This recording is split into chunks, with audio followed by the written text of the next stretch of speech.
एक गांव में एक अमीर जमींदार रहता था।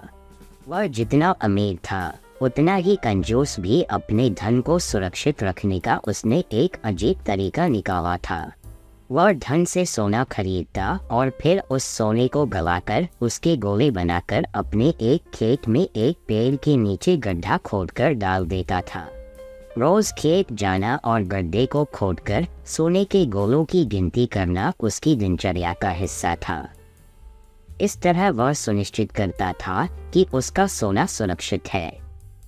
एक दिन एक चोर ने कंजूस आदमी को गड्ढे में से सोना निकालकर गिनते हुए देख लिया।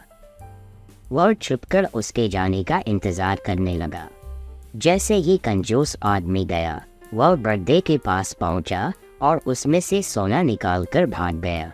अगले दिन जब कंजूस आदमी खेत में गड्ढे के पास पहुंचा तो सारा सोना नदारत पाकर रोने पीटने लगा।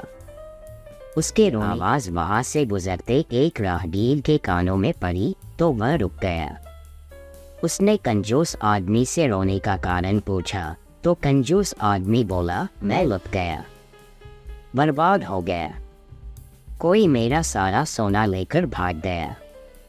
अब मैं क्या करूँगा? किसने चुराया? कब चुराया? राहगीर आश्चर्य में पड़ गया। पता नहीं चोर ने कब इस गड्ढे को खोदा और सारा सोना लेकर 9-2-11 हो गया। मैं जब यहाँ पहुँचा तो सारा सोना गायब था। कंजूस आदमी बिलखते हुए बोला, गड्ढे से सोना ले गया। तुम अपना सोना यहाँ इस गड्ढे में क्यों रखते हो? अपने घर पर क्यों नहीं रखते?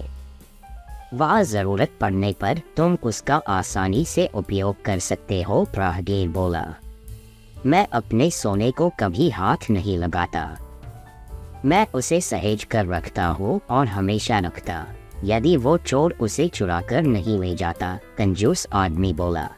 यह बात सुनकर राहगीर ने ज़मीन से कुछ कंकड़ उठाए और उसे उस गड्ढे में डालकर बोला, यदि ऐसी बात है तो इन कंकड़ों को गड्ढे में डालकर गड्ढे को मिट्टी ढक दो और कल्पना करो कि यही तुम्हारा सोना है, क्योंकि इनमें और तुम्हारे सोने में कोई अंतर नहीं है। ये भी किसी काम के नहीं और तुम्हारा सोना भी किसी काम का नहीं था।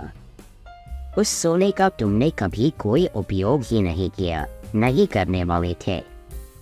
उसका होना न होना बराबर था। सीख, जिस धन का कोई उपयोग न हो उसकी कोई मोल नहीं। प्यारे बच्चों, उम्मीद है आज की कहानी आप सबको बेहद पसंद आई होगी। हमारे साथ जुड़े रहने का शुक्रिया। मिलते हैं अब एक नई कहानी के साथ।